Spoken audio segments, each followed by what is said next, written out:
So I think this talk will actually turn into a series because I can't possibly get this into about 12 minutes, which is what I want it to be today. It'll just go on for many episodes. So I've been struck by the fact in retreat that we have been absolutely pounded in a very virtuous way, virtuous pounds, by the Buddha, by Kamalashila, by Shantideva, by His Holiness the Dalai Lama, by Geshe Tabke, by Venerable Thupten children. They've been unrelenting, pounding the self-centered thought and the ignorance that grabs at inherent existence, pounding. Thank heavens, right? So I've realized in this retreat, I've been putting off dealing with something that actually started in my childhood. And don't worry, it's not really terrible. It's just a little pain thing. Well, in certain moments, it's not a little pain, but it has been hanging out in my mind since I was a child.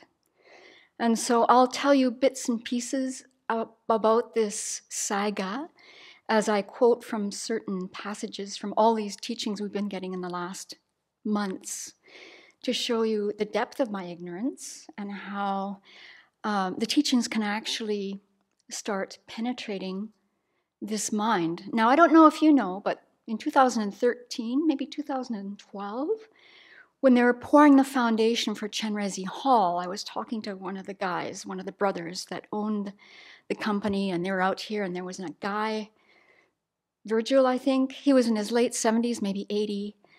These brothers were really old, experienced concrete pourers, concrete people. They've been doing it their whole lives. And I talked to the one fellow, and he said, I think I was just asking how long it takes concrete to cure.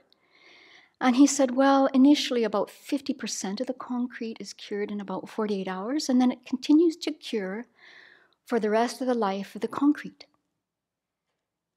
For the rest of the life of the concrete. Now, of course, there's causes and conditions that can start disrupting, the strength of the concrete. But I thought, yikes, that's kind of like the ordinary mind, right?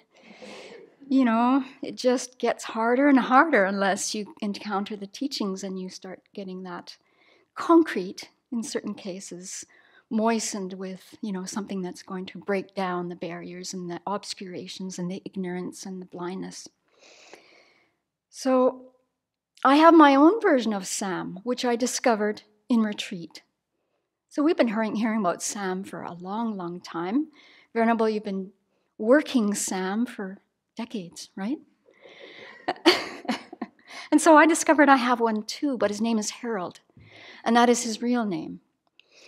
And so I'll just tell you little bits and pieces of the story, just so that I don't get bogged down in the story, because I don't want it to be about the story, because then I'll see Venerable Chögyön yawning. And that's really not a pleasant sight. So when I was born, I got a godmother, because I was born to a Catholic mother. And her best friend was Tina, who was a gifted singer. And the two of them were a musical duo. And they were best friends, and they taught school. And so the obvious choice for my mom when I was born, and for my siblings too, was that Tina would be our godmother. Now, for you Catholics in the crowd, you know that a godmother's role is, if our parents die or they just can't take care of us anymore, the godmother steps in, right? And she's there. So certainly when we were growing up, Tina was there. She just loved us because I don't know why, I never heard this part of the story, but she and her husband, Harold, never had children. And this was always a puzzle to me because she loved us so much. And she was a school teacher. She was the music teacher in our town. For a while, there was only one elementary school. So thousands of people had Tina as their music teacher. Thousands of them met her, and she just loved them to death. Well, not to death, you know what I mean. It's a really weird expression. So I had that understanding as a child that she was going to be there forever. And then things started unraveling in her life. And maybe I'll tell it to you like this. She died at the age of 26 due to cancer. But prior to that, she became an alcoholic. And prior to that, just before becoming a raging alcoholic, it became known to her that Harold had an affair with a woman that he continued. I don't know when it started, but then Harold went on to have 2 children that Tina did not know about. And when Tina found out about this, I think the girls, these children, were maybe 8 or 9, and it destroyed her. So with my child mind, right, without the Dharma, with a child mind, and because I took on the view of my mother and the whole town, it wasn't just my mother, everyone knew Tina, then Harold was the bad man. There was only one cause for her death. There was only one cause for her demise, and it was Harold. One cause. And so during retreat, I started to see that, first of all, I have a Sam in my life, that I hadn't really ever looked at the anger because I learned aversion for him early on. I didn't first know why. Like when we were kids, we always had Tina at our house, but not Harold. And we went over to Tina's house when Harold was at work. He worked 6 days a week, so we would go over on Saturday. And we never, ever got to know who this person was. So when I found out about all of this, I guess eventually, first of all, it was very, very weird to me that we never saw Harold and Tina together at the same time. This is my mom's best friend. And then at one point, my mom and dad went on a little holiday. I don't know where they went, but we got to stay with Harold and Tina, and they took us camping. And it was a horrific experience. And I didn't know much about anything, but I do know that he was being really mean to Tina with the ways he spoke to her. He was so critical. He was yelling at her. At one point, we're in the boat fishing, and everything she did was wrong. And I just looked around at my siblings, and I thought, I hope this weekend really ends soon. So again, the bad man in my mind. Bad, inherently bad.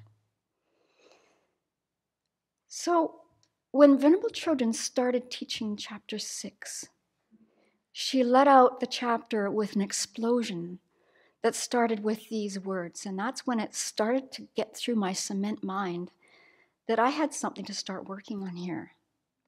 So Venerable said, Shanti Deva, for chapter 6, when you think about the people you can't stand, does that image change or does it remain consistent? Oh, it remained consistent for me. We have assigned them a personality that's all they are, all they ever will be, and I have no choice about how to feel in response to their actions. They're harmful, horrible, and anyone in their right mind would hate them, they would beat them up, or get away from them.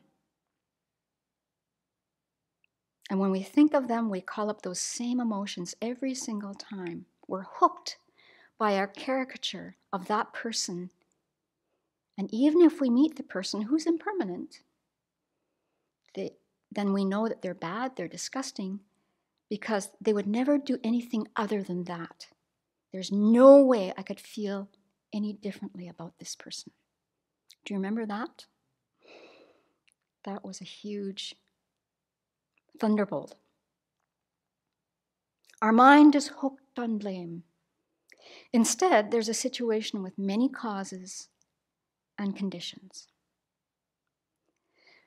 So I had to start, instead of what I've been dwelling on my whole life is the sadness of this situation.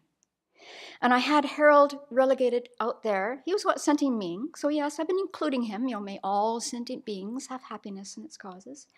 But he's really out there on the edge. And it's this vague recognition of him as a human being, right? He's out there, but I'm doing my job as a Buddhist, right? May all sentient beings be free of suffering, and so on. But I didn't have the courage to start looking at this.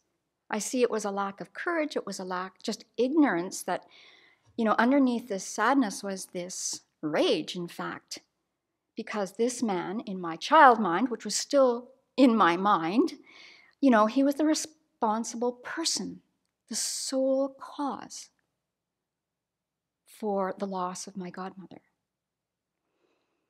So, as I mentioned before this went live, this is going to be a series of talks because there's so many pieces involved in this digging And I used to be fascinated with archaeology, but I didn't want to be an archaeologist on this topic. I didn't want to dig at this. I did not. I wanted to dig at the ones that were a little bit easier, right? But time's running out. I have to deal. I don't want to be dying and think of Harold. I really don't. I don't want to have that kind of mind. And so my mind has been softening towards him. So another, I'm going to close with this. Early on in the retreat, someone asked a question of Venerable Children about how to deal with memories that come up from our childhood that are painful. And of course, this advice we've been given every single retreat when we do deity practice, every single one.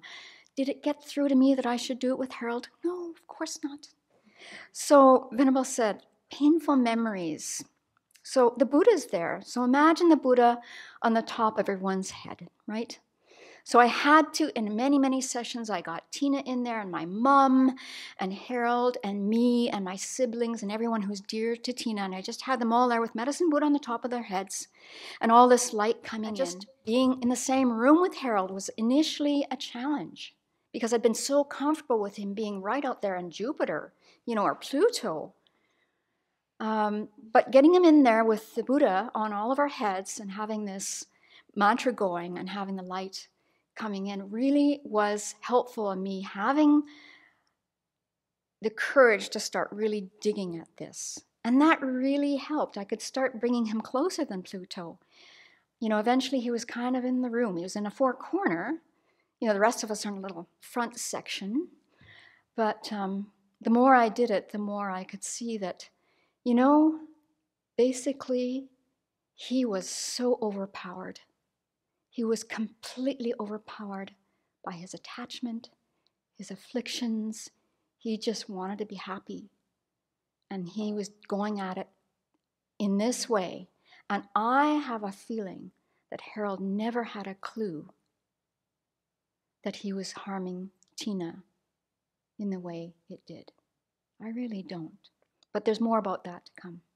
So I'm very grateful for this time in retreat to start being an archaeologist and digging at this with some tools that are effective and not, digging at myself and saying, wow, you're a really hopeless case. You've left this so long. We get to things as we can. So let's keep digging with the tools of the Dharma and bring people in that are out there on Pluto.